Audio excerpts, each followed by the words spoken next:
What is it about big robot cats? You've got Voltron, Power of the lion. the Yellow Zord from Power Rangers, even Doraemon.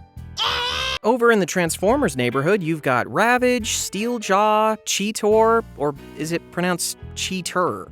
Cheater! You cheated on me when I specifically asked you not to? There's Leo Convoy from the Japan exclusive Beast Wars. Ravage again. Hello Kitty, Ravage, Doraemon, Ravage. And then there's whatever's going on with Skylynx. Is he a cat? I don't really know. Why am I under investigation? I refuse to participate in this kangaroo court. In fact, there's so many feline robots across a bunch of different franchises, which leaves me with just one question. What about Bionicle. You've already had it. Today on Crosswired Crafts, I'm going to fill the kitty cat-shaped hole in my heart by making my own version of the Muaka set from 2001. In Bionicle's first year, the villains were actually just innocent animals who had been possessed by evil masks. It seemed fine at the time, but it is kind of funny looking back, thinking about how my childhood heroes were just kind of punching animals for a minute. I got the idea for this project when I went online and saw how much these guys go for these days. Come back when you're a little richer. I never had any of the original Rahi sets as a kid. Rahi is what they call animals in Bionicle. It's just sort of like a replacement word for them, I guess. This would lead to so many incredible world-building-y moments where they just swap out the word for literally any animal with Rahi, like this exchange from the first movie. Hold your Rahi! I'm coming! Just some really subtle, really casual, really effortless world building that's super in depth, but like just really tossed aside. Great way to really bring the audience into the world early on. That's, the kind of writing you would expect from Shakespeare. The Bard. Thank you, the Bard. Anyway, I never had any of the original Rahi sets as a kid, but now I'm an adult, which means I can make terrible financial decisions. Hey, so turns out I'm in a lot of debt, so instead I'm going to be making these guys out of modeling kits and other toys and other weird random bits I have. I'm sure that I spent less money on these than I would have if I just bought the actual toy. I'm sure it's less? Probably? How'd that get in there? After consulting my very scientific cat anatomy chart, I'm starting with the torso. I've got 2 torso halves from a robot T-Rex model kit that I'm gonna slap together. First, I gotta get rid of these extraneous bits and... These are kind of cool looking bits, so I'll put them aside, find a place for them in this project later on. Spoilers, I didn't. When gluing baby smooth plastic, you should always sand down the gluing sections to make them take glue better. This sander simulates years of wear and tear damage. You could breathe in these microplastics, but you've already got enough in your own organs. Why be greedy? On top of the glue, I'm putting a healthy heaping of baking soda. Theoretically, this should help the glue cure stronger and faster. There we go. Hold on. There we go. To me, the most interesting part of the Muaka's original design is the complete lack of hind legs. They ain't there. Instead, it's got these sick treads.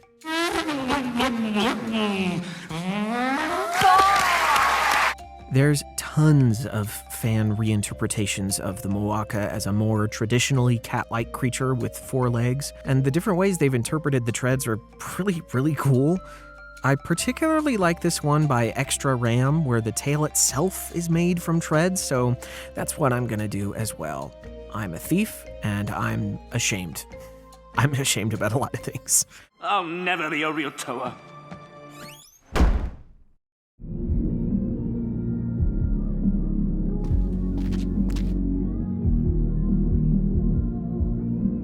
For the tank treads, I'm going to be using parts from the gun tank, which is the second goofiest non-Gundam mobile suit from the original show.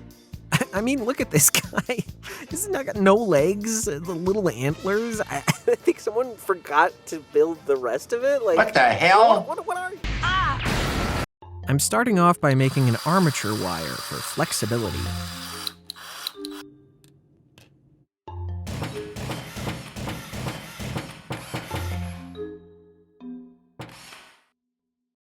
My strategy for the tail is to have a solid core to attach the wheels and treads to. These crafting beads should help do the trick. And they come with a free snack. I got exactly one bead in before I realized I actually don't like this at all. So it's time to strip this kebab and start over. My next idea is to sacrifice flexibility and cover the wire in some air-dry clay. Try to ignore the fact that this clay has the same texture and color as Mr. Mime's bald head. I started pushing in the wheels to test out how much space I had to place them, and oh god, I hate this. Instead, I'm going to poke some holes in some scrap XPS foam I had lying around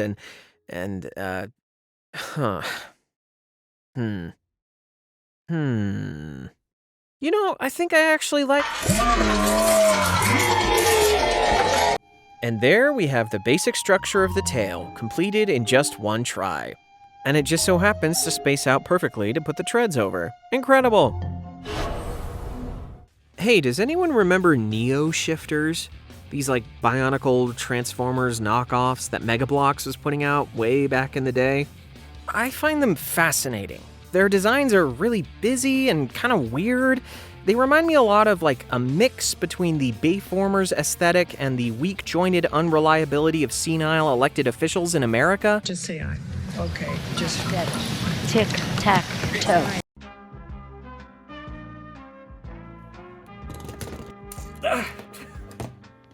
Why? Why would you make it that way? Alright. Yeah. I was originally going to take this guy apart when I finished playing with him, but we've had such a good time together, so instead I'm going to mutilate his brother. That's actually really cool. Fortunately for this guy, I only need one half. Hopefully these should make some nice kitty cat hind legs. This looks kind of like a cat, right? Yeah. It's a kitty. Actually, I'm not done with the torso. These gaps are bugging me, so I'm gonna fill them up. To do that, I'm gonna use this severed Neo shifter toe. Oh, baby. This bit reminds me a lot of early Bionicle. There was a lot of like hinge and piston action going on. The more early Bionicle aesthetic I can sneak in here, the better. So, here you go. This piece was originally a hat for the robot T-Rex these modeling kit bits were from. Now it's an upper back thing. At this point, it's starting to look less like a cat and more like a cool motorcycle, which is fine. I guess I'm not mad about it. It's a bit early for a midlife crisis, but I'll take it. This leg piece I found comes from a 30-minute missions kit. Boy, does this thing scream Bionicle. It's got pistons, it's got pinholes, what more do you need? Cats are famously flexible, and I want this guy to have maximum posability, so I'm using a lot of gunpla and 30-minute missions model kits and their connections. These kits are pretty modular, so it's easy to kitbash with them, but I'm still going to be doing plenty of cutting and gluing, like these pieces. These bits weren't intended to go together, but now they do, because I said so. I've whipped together a little ball and socket joint connection here that can get me posability from a couple angles. This little coffee mug is going to be the main connection to the torso. These mechanical nipples are the perfect place to attach these coffee mugs. I'm going to use this little file to sand down some of these hard-to-reach corners.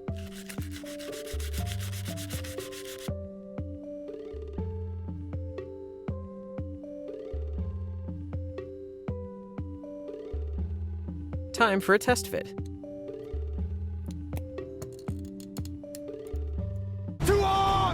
The two back halves of this torso don't sit together quite flush, so I'm going to shove a piece of cardboard right into that crack. Next, I'm tracing out the best place to cut with a pencil so that I can make it all very snug. Who knew that shoving something into a crack could be so satisfying? You are so misguided.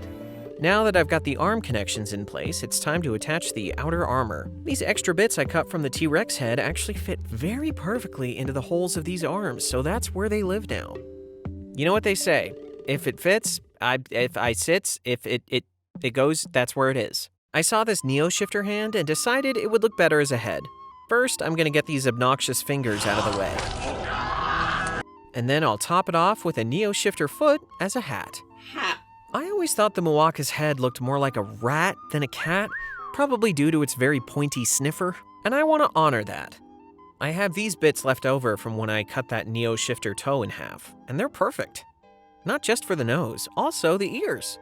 That's 2 of the 5 senses. Well, 6. With all that in place, it's time to thicken out this underjaw. I really like this ankle armor from a Gundam kit I found. Especially when it's unpainted, I think it kind of makes the whole thing look like Tony the Tiger, which is excellent. Speaking of Gundam, I'm going to use these antennas to start off the teeth. Now, I'm not a cat owner, I really wish I was, but one thing that's always made me hesitate is the fact that sometimes you have to brush a cat's teeth, right? And I'm just not convinced I could make any little creature love me enough to let me insert a strange object in their mouth against their will and just scrub really hard. Like that's, I just don't think they would understand that I'm trying to help. And that kind of bums me out. Anyway, this guy's starting to look a little too rat-like, so I'm gonna try to offset that by adding chubby cheeks. As you can see, it's not really working. It still looks like a rat, but I'm just gonna be in denial about it for a while. Smell a rat. Maybe adding some big saber-tooth fangs will help. Kinda. He does have this big whistle hole between his 2 front teeth. It's so big, I feel like I could fall in there, get lost forever. Love you, boys.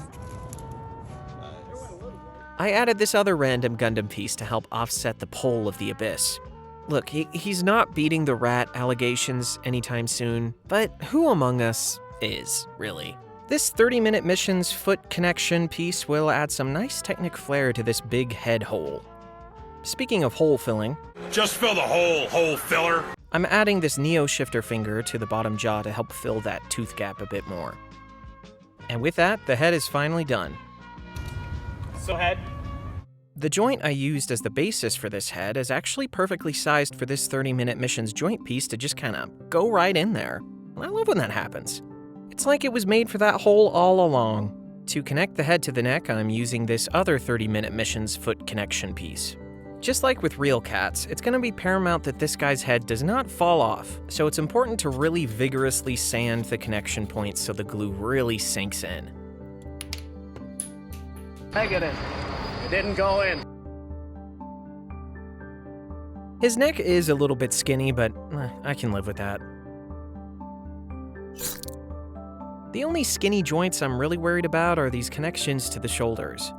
I just need something to fill this space here without limiting posability. This propellery repulsory bit comes from a brand I found called Snapships. At the time of recording, these go for pretty cheap online, but with the incoming tariffs in the United States, it's hard to say how long that's gonna last. I'm gonna start by sawing off the bits I don't need. Then I'm gonna use my trusty file to sand in those hard-to-reach places where this is gonna be glued. I'm filling this nasty gap with these smaller-sized bootleg Legos that I found. Next, I'm bulking up this chest protrusion. I'm bulking up this chest protrusion with a piece of armor. It still doesn't sound right. I still have some extra bits of tread left. It's taking everything I've got. I'm placing it here to imply that the treads make up the spine of the creature, as if its entire core is made up of this forward motion vehicle component. Just a few more small parts from a Dune model kit I found, and that's definitely for sure the last adjustment I'm gonna make to this section. The skinny neck was bugging me, so I added the remains of another Gundam ankle piece. For the claws, I'm using some scrap plastic I had lying around. Both sides have been vigorously sanded to allow for glue to take hold and also for paint. I'm attaching those to these finger-like pieces that I found. They were originally the legs of some kind of spider turret from a 30-minute missions kit. I really want the claws to look sharp and dangerous, so I'm doing that by making them sharp and dangerous. It's a hazard. To make the two front feet, I'm using these Neo Shifter hand remains. I'm filling these holes with interesting looking circular bits from Gunpla. This ball joint and socket are from the same third-party miniaturized Lego knockoff brand. The joints are very stiff, which is why I think they'll make the perfect wrists. After some mild surgery, this socket piece is getting sandwiched in the middle of this 30-minute mission's hand bit. Nothing fancy here, just putting all the pieces together with super glue. Not even really sanding. I don't know, it's probably fine. While I'm not going for 100% set accuracy, I do want these claws to resemble the original piece a bit more. To bring in some more of that Technic style I've been talking about, I'm gonna hijack these tubes from the Iron-Blooded Orphan Gundam Shins. It's not the same as the original piece, but it does evoke it in a way. Derivative. To fill the remaining holes, I'm going to use some of the free cylinders provided by these leftover model kit sprues. Hey, shoot! I'm gonna turn this gun into not a gun. I'm mostly interested in this little stock barrel piece. I think it nicely fills out the gap between the socket and the rest of the foot. One more fake Lego piece on the back of the heel, and this little kitty cat paw is done. Oh, tight, yeah!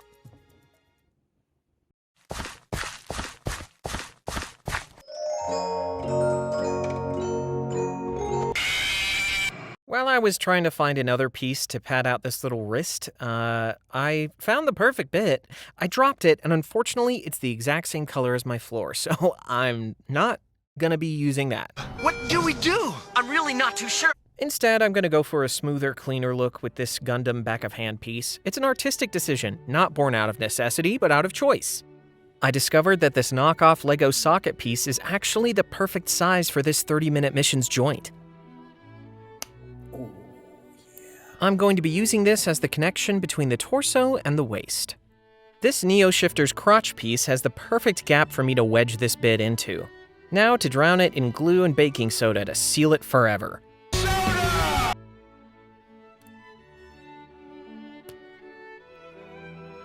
I'm gonna use this bigger piece for something else later, but for now, what I want is this little guy. I'm a little baby. I'm going to attach it to this little hinge joint so that I can plug in at the waist and help fill the gaps between the waist and the torso while still maintaining that sweet, sweet posability. I like to think of them as little saloon doors that swing open for rugged cowboys. But instead of rugged cowboys, it's just a cat's butt hinging from left to right. They also help maintain the silhouette that I want. I want this guy to look a lot less fragile than he actually is, which is what we all want for ourselves at the end of the day. To that end, I'm gonna help cover up the joints with some more dune treads. Then I'm adding this Gundam armor plate to bulk it out a bit, and here we go.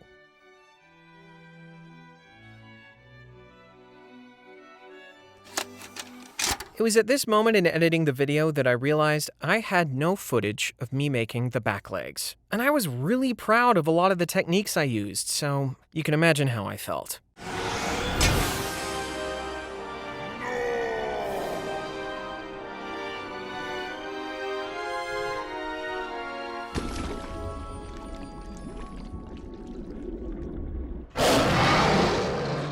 Two days later, I discovered that I had just gotten my footage out of order somehow and had spent a weekend being depressed for no good reason.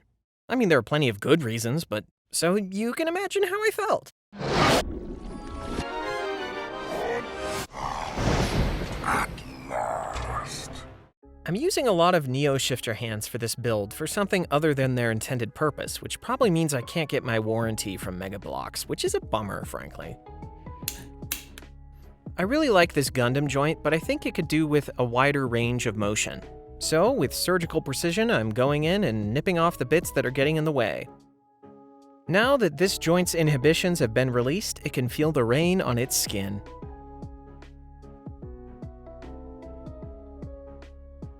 I want the two back feet to look slightly different from the front, so to that end, I'm using tiny little nubby claws. To cover these big holes, I'm taking these greeble pieces that I'm stealing from a Gundam docking bay model kit. I decided to leave a little bit more overhang on these cylinders. I'm using another one of those same pieces to help fill out the bottom of the foot, and then I'm also adding another Gundam handpiece on top.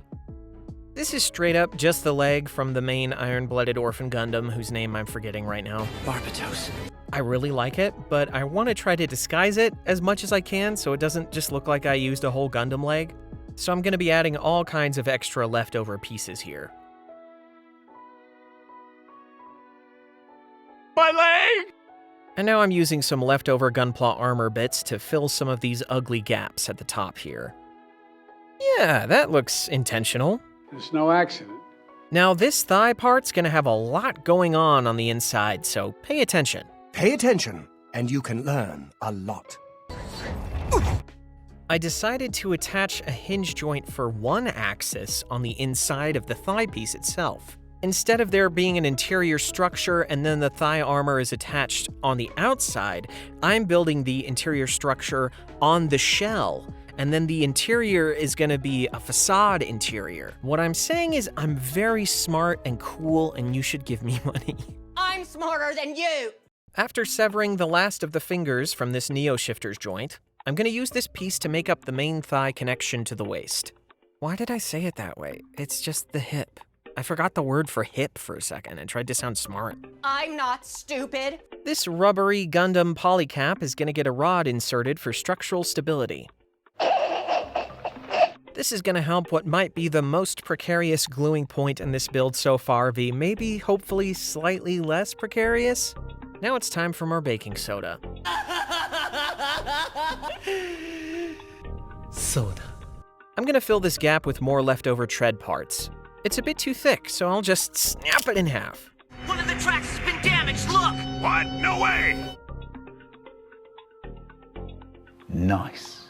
On a similar note, these round shoulder bits are a bit too smooth for me. So I'm attaching more cut-up tread bits. I might be skewing a bit more Transformers than Bionicle with this one, but I really like Transformers too. I'm flattered, but I'm too busy destroying Autobots to go to prom with you. And now back to the legs. You may have noticed I've been collecting little circles throughout this leg build. I'm gonna use them to decorate these joints and make them look a lot more mechanical. I'm also gonna slap one on the outside of this thigh for the hip, because I remember the word hip now. Next, I'm inserting this part to bulk out the inside of the thigh. It also comes with the perfect size socket. Socket to me? Now it's time to assemble the whole leg.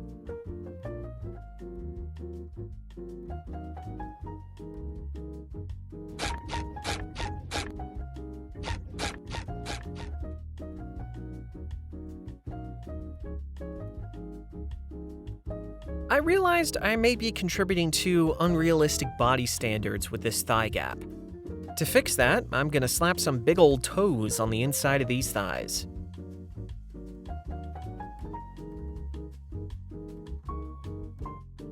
Is this a Muaka from Bionicle 2001, or is this Dennis Leary's beloved character Diego from the Ice Age franchise?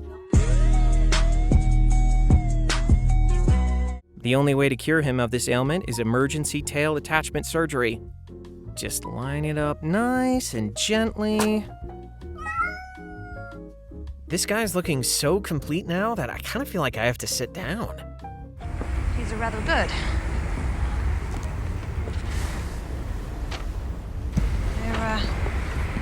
They're very good, actually. But before I completely call it quits, I'm committing to filling in some of these other parts and gaps that have been bugging me. Now, this is just a process of sitting here, turning it over and over, looking for more places that could use patching up. This is also a great opportunity to use some leftover pieces that you maybe spent a bunch of money on and don't want to waste. I like to imagine that this Muaka also has acid reflux issues, so this vent helps him offload some of that chest heat. No unnecessary ER visits at 3 a.m. for that guy. I'm also taking this chance to cover up my cardboard sins. Ever since I saw these Gundam Epion shoe covers, I knew I'd have to fit them into this project somewhere, and it might as well be here. Plus, it kind of resembles like the little arrow piece that the Muaka has to show you which direction he's gonna bite you from. Ow! This logo here is a bit too distinct and recognizable, so I'm gonna cover it up. Sorry. And finally, I'm adding these 2 sprue pieces to the end of the treads to make it look like they go somewhere instead of just ending in oblivion. Stop right there! And now, to add what makes this Bionicle a Bionicle. A great Kanohi mask! This is the iconic Kanohi How. How? I could just use actual Lego pieces, but the blood oath I signed as a child prevents me from destroying official Lego property. Plus, I want something that's a bit smaller in scale. I'm a huge fan of 3D Sonago's channel. If you haven't seen it, go check it out. And my partner got me a 3D pen of my own 2 Christmases ago. And now I finally have an excuse to try it out, and I'm sure it will go perfectly. This is my horrific brain son. I have mixed feelings about him. On one hand, I'm glad to have tried something new, but on the other, he turned out quite a bit bigger than I was hoping for. And sanding and melting this guy is going to be a big pain, but you know what? I've committed. I'm going to try to make this from scratch, and it's going to be great. I found these cool springs on the ground at my day job, and I couldn't stop thinking about what a great match they'd be for the Muaka's arm tubes, like a normal person. The springiness was a problem, so I'm running a flexible wire down the length as one long bone for support. After that, I threw together some extra bits to connect the dude to the tube. This will feel a little weird. And that means this little guy is finally ready for painting. But before that, a quick rinse in the bath to get rid of all the plastic dust, no bath. Except it turns out I forgot it's February and actively snowing, so I can't spray paint today. I don't want to live in a hole anymore. It makes me feel poor. We are poor.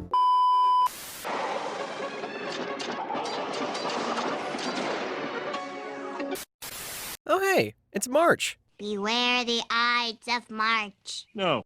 That means I've had a chance to hit all the pieces with a nice shiny black base coat. Does it come in black? Oh hey, my symbols of shame and defeat have finally arrived in the mail. That's nice. This scale is way better. If I ever end up making Toa in this style, I want them to be roughly 1 to 1/44th gunpla size.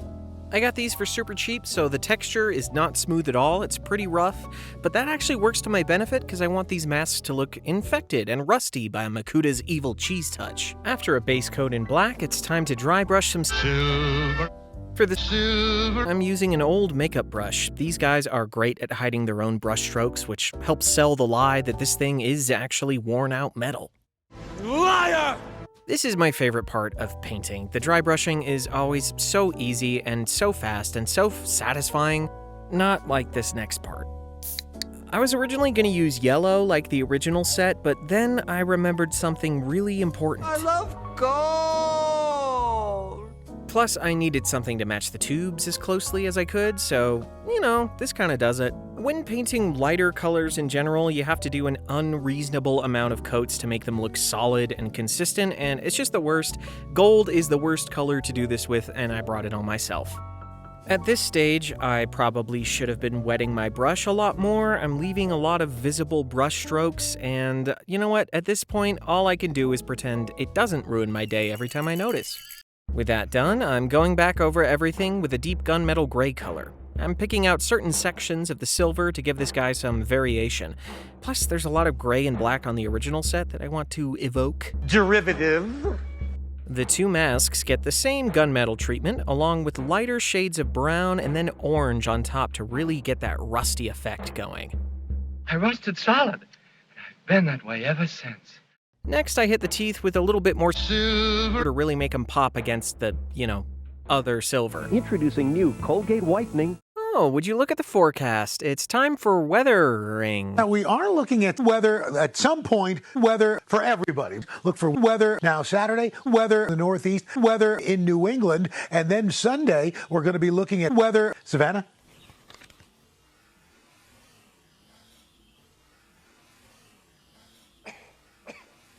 Savannah? All right, Al, thank you. I'm grabbing some more of that gunmetal gray paint and lightly and randomly going over the edges of all the armor. I went a little overboard, but mostly I tried to hit spots that seemed high friction. Next, I go back to my trusty silverleaf marker and add a second, deeper layer of chipping and weathering. This adds a dimension that I really like the layers of paint are coming off. Now, who is painting these robots? I don't know. Bionicles, I don't think, have paint on them. I just think it looks really cool and real and gritty. This is also the exact same weathering technique I use for my life-size cosplay masks that I make over at my Etsy store.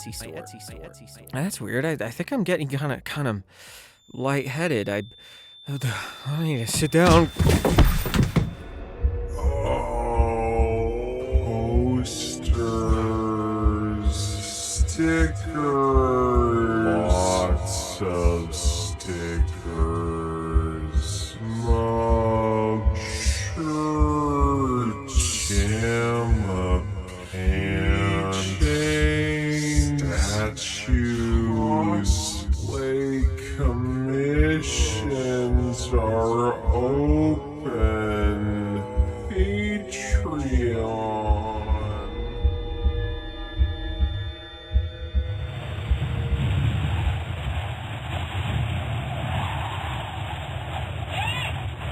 You're about to wake up. After much deliberating, I've decided that the masks would look best placed on the shoulder blade blades. With all the detail painting done, I'm now mixing up a delicious cold brew of brown and black paint. Damn good coffee. And I'm adding a shot of Dawn dish soap, both as a flowing agent, but also in case there's any oil spill victimized ducks in there. Washes are super easy. You just kind of slap them all over, let them flow, and then wipe off some of the excess. Really make it look all dirty. Want this guy to look, rugged. These pink translucent pieces will serve as the eyes, and yes, the cat has pink eye. Only rugged men get pink eye. That's what they say. I don't think I've washed my hands for 10 years. It's just not, germs are not a real thing. I can't see them, therefore they're not real. Real men don't wash their hands and love to get pink eye. Toxic masculinity is a prison where the jailers are also prisoners.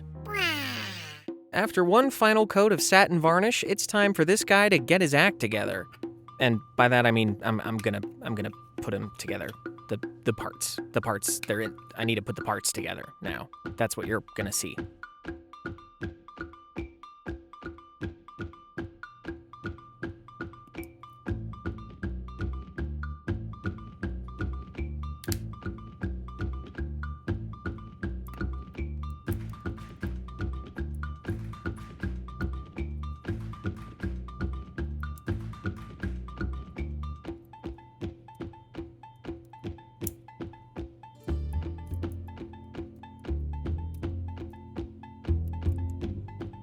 Before we start congratulating ourselves, let's be responsible and get this cat's tubes tied.